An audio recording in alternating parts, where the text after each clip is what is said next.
I've been engaged to James for about 6 months now. We've been together for 3 years and things have always been great between us. He's kind, thoughtful, and incredibly supportive. We were planning our wedding, choosing colors, looking at venues, and everything felt like a dream coming true. I thought I had it all figured out until recently, when everything started to feel different. The problem, it turns out, isn't James. It's my sister, Lily. Growing up, Lily was always the favorite. She's the golden child, the one who could do no wrong. Even when we were kids, she was the one getting away with everything, and I was always the one who got blamed. As we grew up, things didn't change much. I've tried to maintain a relationship with her over the years, but it's always been strained, to say the least. She's charming and manipulative in a way that somehow keeps everyone in the family on her side. Still, I never thought she would cross a line like this. It started at a family dinner about a month ago. James and I were sitting at the table with everyone, my parents, Lily, a few cousins, and an uncle. Lily sat directly across from James. She was smiling a lot, leaning in closer than usual, and laughing a little too loudly at every joke James made. At first, I brushed it off. It's just Lily being her usual flirty self, I thought.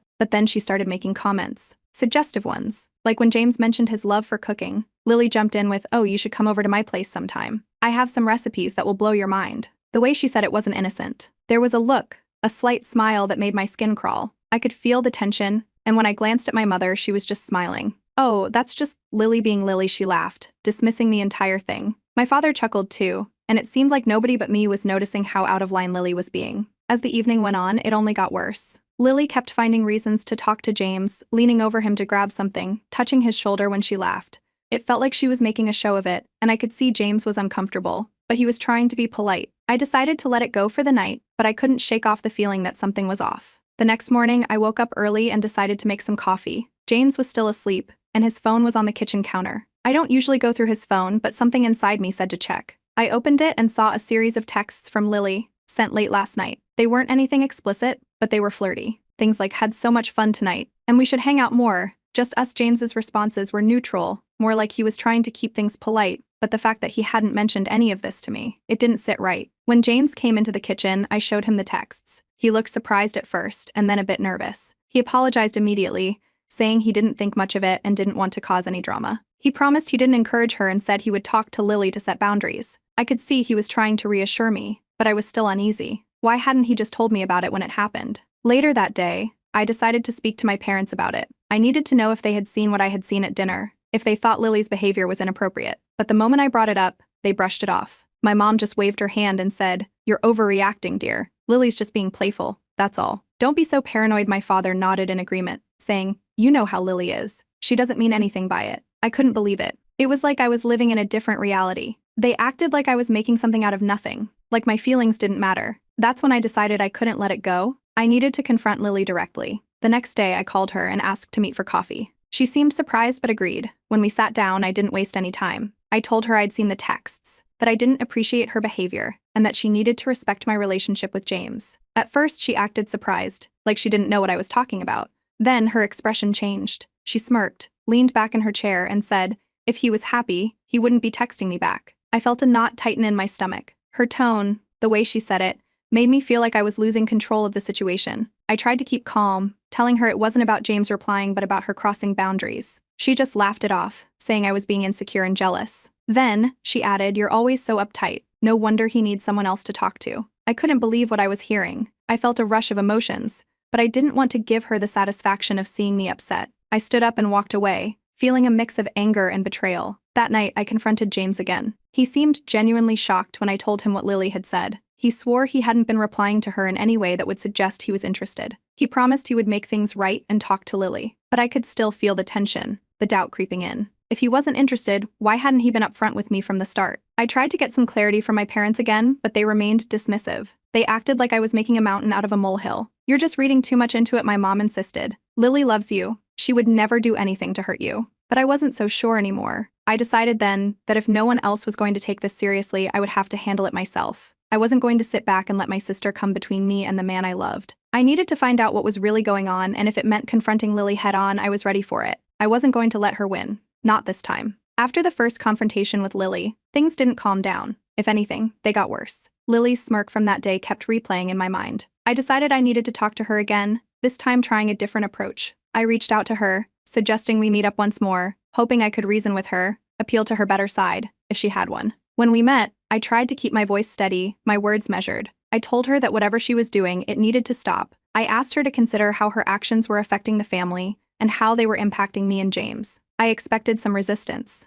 but I hoped there would be a part of her that would understand. But instead, Lily got defensive. Her face changed and she crossed her arms, immediately turning it around on me. She accused me of being insecure, of trying to control James. She insisted that I was jealous because I knew James would rather spend time with her than me. Her words were sharp, like she was daring me to react, and I could feel the anger rising in my chest. Before I could say anything, she switched tactics. Her voice softened, and she put on this wounded expression, like she was the one who'd been wronged. She even had tears in her eyes. She started talking about how hard it was for her, how she felt like everyone was against her, how she just wanted to have a good relationship with her future brother-in-law, and I was ruining everything with my paranoia. It was all a performance, and I could see through it, but the more she talked, the more it felt like she was playing to an invisible audience. Then, right on cue, my parents walked in. I hadn't even realized they were nearby, but there they were, and they took one look at the situation and immediately jumped to Lily's side. My mother looked at me with disappointment, asking why I was always stirring up trouble, why I couldn't just let things be. She said I was making something out of nothing, again, and how I was always creating drama where there didn't need to be any. Lily, of course, kept up her victim act, now with my parents there to back her up. My father joined in, saying that I was too sensitive and that Lily had just been joking around, and I was blowing things out of proportion. They painted me as the unreasonable one, the one causing the family rift, and James, who had walked in behind them, stood there quietly, not saying a word. That silence from him cut deeper than anything my family could have said. It was like he was on their side without actually saying it. Over the next few days, James started acting differently. He became distant. He was suddenly working late, coming home tired and quiet, barely talking to me. Whenever I tried to bring up the situation with Lily, he would brush it off or change the subject. He started making excuses like he was too tired to talk, or that I was too stressed, or that we just needed to focus on the wedding and forget about all the drama. It was like he was avoiding the conversation altogether, and I started to wonder if he was hiding something from me. I couldn't shake the feeling that there was more going on than he was willing to admit. Every time I caught a glimpse of his phone, I felt my heart racing, wondering if he was still talking to Lily behind my back. But I didn't want to be the crazy fiancé who demanded to see his messages, so I waited, hoping he would come to me and be honest. Then, a few days later, I received an anonymous message from a number I didn't recognize. It was short and to the point. It said, "Saw James and Lily at the Café on Elm Street. Looked very close. Thought you should know." I felt my stomach drop. The Café Elm Street was a small, quiet place, not somewhere people usually went unless they wanted privacy. I read the message over and over, my hands shaking. I didn't know who sent it, but it felt like a punch to the gut. I knew I needed to find out if it was true, but I didn't want to jump to conclusions without proof. The next morning, I decided to take matters into my own hands. I drove over to the cafe and parked across the street, waiting. I wasn't even sure what I was looking for, but I felt like I had to see it for myself. I sat there for what felt like hours, just watching. At one point, I started to feel ridiculous, but I couldn't leave. I needed to know. And then I saw them. James and Lily, sitting together at a small table near the window. They were leaning in close, talking in low voices. She reached across the table and placed her hand on his arm. He didn't pull away. I couldn't hear what they were saying, but it didn't matter. The way they were sitting, the way they were looking at each other, it was too familiar, too comfortable. I felt a wave of nausea over me. I could have stormed in there, made a scene, but something stopped me. I needed to know more. I needed to hear it from James himself. So I stayed in my car, watching, waiting for them to leave. When they finally did, they didn't leave together at least. James walked out first, and Lily followed a few minutes later. That night, when James came home, I confronted him again. I told him about the message, about seeing him at the cafe with Lily. His face went pale, and he looked like he was caught. He tried to play it off, saying they were just talking, that they were trying to sort things out, trying to clear the air between them. He insisted that nothing had happened, that he was just trying to keep the peace for the sake of the family. But his explanations felt thin, like he was trying too hard to convince me. I wanted to believe him, but the doubt was already there, eating away at me. I told him I didn't believe him, not anymore. He looked hurt, but he didn't argue. Instead, he just walked away, leaving me standing there, wondering what was really going on. I knew I had to get to the bottom of this, but I wasn't sure how far I was willing to go. All I knew was that I couldn't let this continue, not without finding out the truth. After my last confrontation with James, I couldn't shake the feeling that there was more to the story. His vague explanations and the way he had been acting so distant, it all felt wrong. I needed proof, something concrete to confirm my suspicions. I decided I couldn't rely on just waiting for another anonymous message or stumbling upon them by chance. I needed to take control of the situation. I debated hiring a private investigator, but after thinking it over, I realized I could handle this myself. I knew their patterns, knew the places they might go. I decided to follow them, to see for myself what was really going on. It felt like a drastic step, but I didn't see any other option. I couldn't live in this constant state of doubt and suspicion. I needed answers. A few days later, James mentioned he'd be working late again. It was the third time that week. I didn't react, just nodded and told him I'd see him later. But as soon as he left, I grabbed my keys and got in my car. I decided to follow him, keeping a safe distance so he wouldn't notice. He didn't drive to his office. Instead, he headed across town, toward a restaurant I recognized, a quiet, upscale place known for its intimate atmosphere. My heart pounded as I watched him park and walk inside. I waited for a moment, and then just as I feared, Lily showed up. She arrived a few minutes after James, looking around like she was checking to see if anyone was watching before she slipped inside. That was all the confirmation I needed. I took a deep breath, my hands gripping the steering wheel. I wasn't sure what I'd find, but I had to see for myself. I walked into the restaurant, keeping my head down, trying to stay unnoticed. I scanned the room quickly and found them sitting at a small table in the corner, partially hidden by a large plant. They were leaning in close, their faces serious. Lily was talking, her hands moving animatedly, and then I saw her reach out and touch James's hand across the table. He didn't pull away. He just looked at her, listening intently. It looked like a private, intimate conversation, and my worst fears were coming true right in front of me. I couldn't hold back anymore. I walked straight over to their table. As soon as Lily saw me, her eyes widened in surprise. James looked stunned, like he'd been caught red-handed. The entire restaurant seemed to go silent as I stood there, my voice loud enough for everyone nearby to hear. I demanded to know what they were doing, why they were here together, and what exactly they thought they were playing at. Lily's response was instant. She burst into tears, covering her face with her hands. She looked around, making sure everyone could see her crying, playing the victim perfectly. She sobbed loudly, saying she was just trying to help James, that she was trying to help James, that she was trying to understand him better, so she could help our relationship. It was all so theatrical, and I could see a few people around us starting to murmur, their eyes darting between the three of us. James, on the other hand, just sat there, looking awkward and avoiding eye contact. He didn't say anything to defend himself or explain why they were meeting in secret. He looked like he wanted to disappear into the floor. His silence made it worse, made it seem like I was the crazy one for causing a scene. At that moment, the manager came over, asking if everything was all right, trying to calm things down. Lily continued to cry, repeating over and over that she was just trying to help, that I was overreacting. I could see the staff and a few customers watching us, judging, and I felt like I was losing control of the situation. I turned to James, expecting him to say something, anything, but he just mumbled that we should talk about this later, not here. I couldn't believe it. He was acting like this was some minor misunderstanding. I felt cornered, like I had no choice but to leave before things got even more out of hand. I turned and walked out, my face burning, feeling all eyes on me. When I got home, I immediately tried to call my parents, hoping they would understand. I needed them to back me up, to finally see what I had been dealing with. But when I explained what happened, they were furious with me. They said I had embarrassed Lily in public, that I had made a scene for no reason. They told me I needed to apologize to her for accusing her in front of everyone like that. My mom kept saying I was being unstable, and that I needed to stop trying to ruin Lily's reputation. My father said I should be ashamed of myself. It was like I had stepped into an alternate reality. No matter what I said, they refused to see it from my side. They were convinced I was the one causing all the trouble. I felt completely alone, like I was the only one who could see what was really happening. The next morning, James came over, looking tired and defeated. He didn't waste any time. He told me he couldn't handle all the drama anymore, that he needed a break from all the fighting and accusations. He said it wasn't working, that he didn't see a future for us with all this chaos. He broke off the engagement right there, in my living room, with barely any emotion. It was like he'd already made up his mind long ago. Lily had gotten exactly what she wanted. I stood there, stunned, while James walked out the door, leaving me with a ring on my finger and no explanation. I didn't know how to feel. I was hurt, confused, and most of all, angry. Angry that he had been so easily swayed. Angry that Lily was now playing the victim. And angry that my family still refused to see what was happening right in front of their eyes. Lily, of course, was gloating.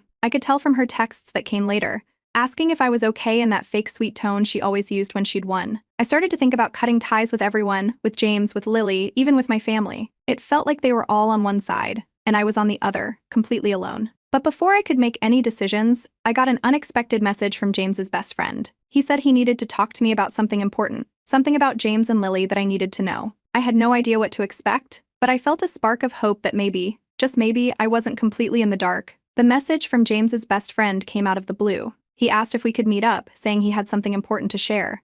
I didn't know what to expect, but at this point I had nothing to lose. We met at a quiet cafe, and he looked uncomfortable, shifting in his seat. I could see he was nervous, maybe even a bit guilty. After a few minutes of awkward small talk, he finally got to the point. He told me he'd been aware of something strange going on between James and Lily for months. He'd seen them exchanging texts late at night, noticed them whispering during group outings, and even caught them meeting up a few times without me around. At first, he didn't think much of it, but as time went on, it became harder to ignore. He admitted he wasn't sure if it was innocent or something more, but he felt like he should have said something earlier. He apologized, saying he just didn't want to get involved in what seemed like family drama. Hearing this felt like a punch to the gut. It was one thing to suspect something, but knowing they had been in contact behind my back for months was another level of betrayal. I needed more proof, something solid to confront them with. That night, I remembered that I still had access to James's old email account. He had set it up years ago, and we used to share the password. I wasn't even sure if he still used it, but it was worth a shot. I sat down at my computer, hesitated for a moment, and then typed in the login details. To my surprise, the password hadn't changed.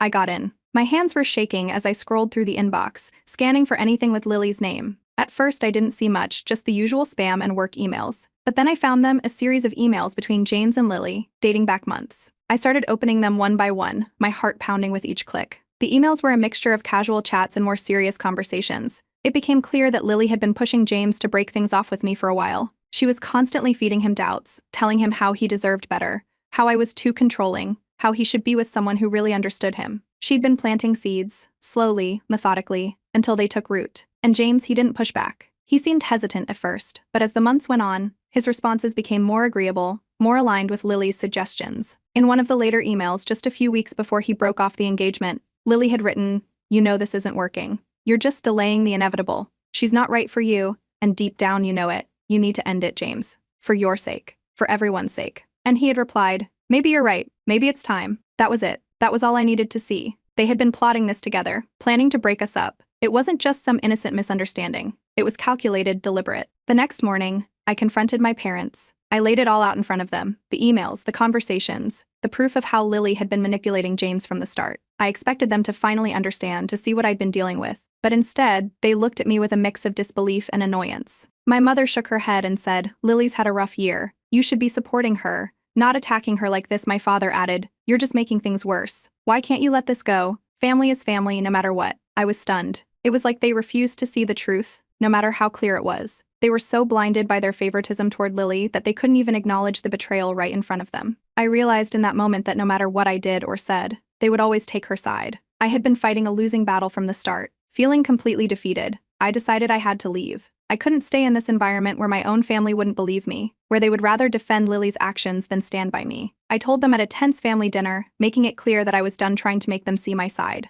I told them I was moving away, cutting ties for my own sanity. My mother looked shocked, my father's face turned red with anger, and Lily, sitting across the table, looked smug like she had won. Nobody apologized. Nobody tried to stop me. They just stared, as if I was the one who had betrayed them. I packed my bags that night feeling a mix of emotions. I was hurt, yes, but also strangely relieved. It felt like a weight had been lifted, like I could finally breathe again. I knew it wouldn't be easy, but it was the only choice left. As I was about to leave, I received a call from Lily. I hesitated before picking up, unsure if I even wanted to hear her voice. She sounded panicked, almost desperate, and asked if we could meet somewhere private. She said she had something important to tell me, something I needed to know. I wasn't sure what to think. A part of me wanted to hang up and never speak to her again, but another part of me was curious. What could she possibly have to say now, after everything that had happened? I didn't trust her, not one bit, but I decided to hear her out. I agreed to meet, unsure of what would come next. I agreed to meet Lily at a small park on the outskirts of town, a neutral place where we wouldn't draw too much attention. I arrived first,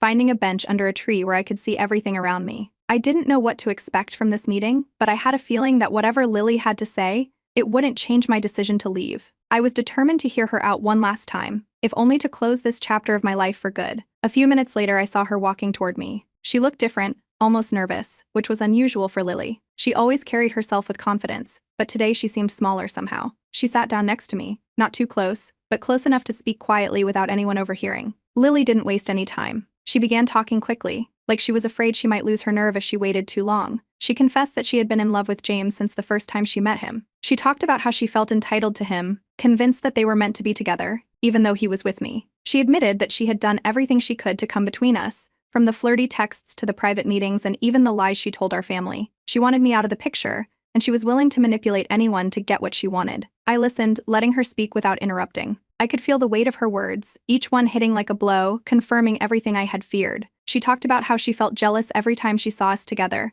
how she hated that I had what she wanted. She admitted to pushing James to break things off, to convince him that he would be happier with her. Then, her voice cracked. She started crying, tears streaming down her face as she begged me to forgive her. She talked about how lonely she was, how she felt like I was the only sister she had, and how she regretted everything now that she realized she was losing me. She reached out, trying to take my hand, but I pulled away. I could see the desperation in her eyes, but I also saw something else. Fear. Fear that she had pushed too far, that she had finally gone too far for anyone to forgive. She kept pleading, saying she didn't want to lose me, that she couldn't bear the thought of us never speaking again. I let her finish, keeping my expression as neutral as I could. When she was done, I looked her in the eye and told her the truth. I told her that while I could understand her feelings, I couldn't forgive what she had done. I told her that she had crossed too many lines, hurt too many people, and manipulated everyone around her to get what she wanted. I told her that trust, once broken, is hard to rebuild, and right now I didn't see a way back from this. Lily broke down completely, sobbing into her hands, and for a moment, I almost felt sorry for her. But I knew that I couldn't let myself be drawn back into her web of lies and manipulations. I told her that our relationship was over,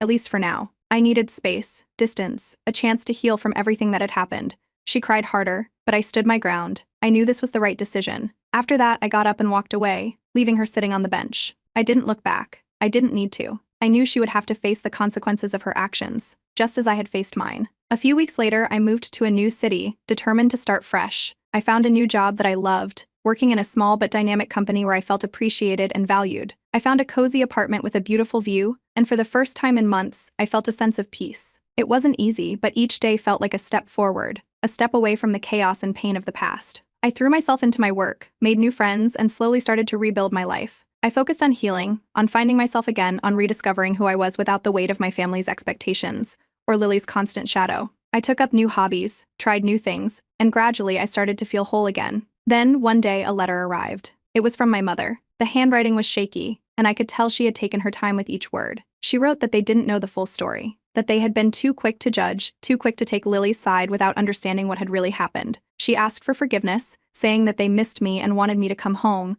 to be a family again. I read the letter twice, then a third time, trying to decide how I felt. A part of me wanted to forgive them, to let it go and try to rebuild those broken bridges. But another part of me remembered the way they had dismissed me, refused to listen, and sided with Lily, even when the truth was staring them in the face. I didn't know if I could ever trust them again, or if I even wanted to. For now, the letter sits on my kitchen counter, unanswered. I don't know if I will ever forgive them, but I know one thing. I will never let myself be treated that way again. Whatever happens next, I'm determined to live my life on my own terms, without looking back.